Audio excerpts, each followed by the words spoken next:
The Great One's Journey by the Liar Who Lies Chapter 31, Mule. Celine walked back down to the kitchen. She was half stomping on each stair she set foot on. Damn that man, she thought. If it weren't for his incessant bitching and moaning, she'd already have graduated by now. If she were asked one thing she regretted the most, then that would be apprenticing herself to Raymond K. Toll. She and her master were currently working on a new type of barrier, as with other wizards of the Blue Tower, to replace the old one that protected the academy. Well, she did most of the work, while Raymond was just there to take all her credit. She clenched her fists. The half-demon took a deep breath and sighed. No, it didn't matter anymore. She was definitely going to graduate after completing this. She didn't want to have anything to do with that asshole anymore. He could claim it as his own for all she cared. If that man gave her even more excuses to stop her from graduating, then she was going to go straight to the Archmage to complain. If even that failed, then she would regrettably drop out and give up on her dream of becoming a teacher in the academy she was currently a part of.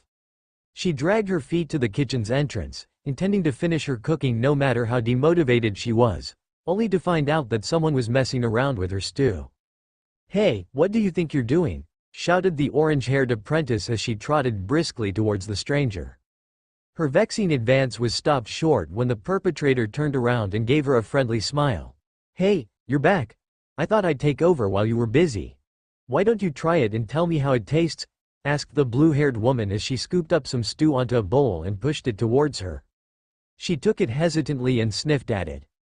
The delicious aroma made her stomach growl. After contemplating a little bit, the girl decided why not. Her father always said it's better to think when you're not hungry. She tilted the bowl and gulped it into her mouth. Ecstasy. With just a drop, all thoughts were swallowed by the rainbow of tastes that enveloped her tongue. As it went down her throat, it washed away all the bitterness she felt in her heart. The heat of the stew traveled all over her body, caressing it like a mother would to her child. It felt like a ball of nostalgia was shoved down her throat. Was all that came out of her mouth. The cook chuckled and said, "I take it you like it?" "Like it? I love it," replied the girl hurriedly. She just had to know who the woman was and how she made her stew much tastier. A master cook like her should easily be recognized. 5 minutes later found the two sitting on one of the tables in the kitchen. Despite her claim, Celine couldn't recognize the woman's, Ms. Rimuru's name among the legends of cooking. Though, she seemed to recall hearing that name before. Now that she looked at her more closely, she was beginning to recognize who she was. "Wait, you're that lady who went against that noble, aren't you?" asked the girl in realization. The woman raised an eyebrow. "Oh, you recognize me?" Celine nodded and said, "Of course. My dad owns the Bay Gull Eatery. I was the one who worked on your order during the fight." Ms. Rimuru smiled and said, "I had to give it to you. You make such delicious fish." The girl felt her cheeks getting hotter. She sputtered, "Are really?" "Of course." The woman nodded. "Thank you for the compliment." Celine braced herself to ask her question. "Are you by any chance willing to teach your ways of cooking?"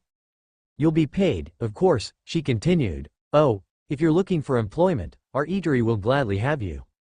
Before the woman could reply, they were interrupted by a voice coming from the door. "You better have finished that stew, Celine. It better be good if you're willing to delay my barrier for it." Instantly, her positive vibe went down the drain. She tried her hardest not to frown before looking apologetically at the woman.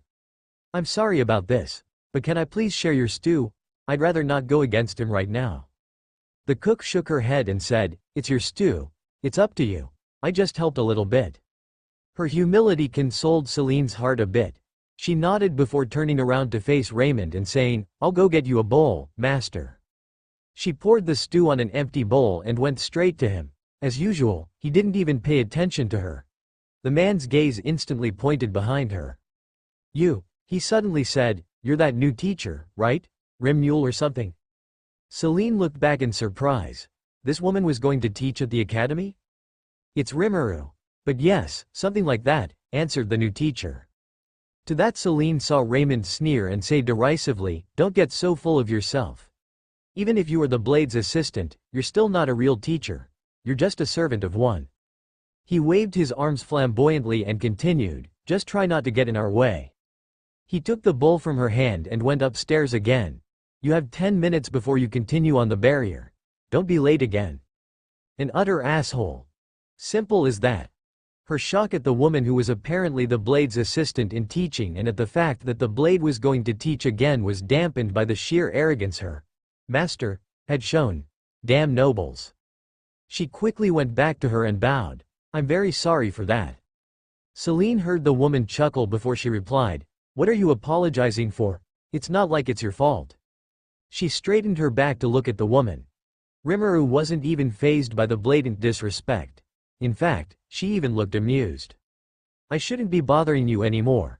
I hope you do well in your studies, said the woman as she started walking towards the door. As for your offer, I'll think about it. As Rimuru walked out of the blue tower, he sighed in relief. It was a good thing he didn't bring any subordinates with him. He was worried they might destroy the continent by accident. How shall I dispose of him, master? Ciel's voice suddenly resounded in his mind. You will do no such thing, countered the great demon lord. Rimuru had faced much disrespect during his time as ruler. There were always idiots who were so full of themselves that they thought they could storm into his palace and do as they pleased. He punished all of them, of course. If he let them go, then that would not only ruin his image, but also Tempest's. But right now he wasn't Rimuru the supreme ruler, but Rimuru the wanderer. There was no need to act. An elephant wouldn't even care to notice the actions of an ant. As he went to the tower's courtyard, he saw a familiar face. After a couple minutes of running, Jack finally realized he had no idea where Felicia's father stayed.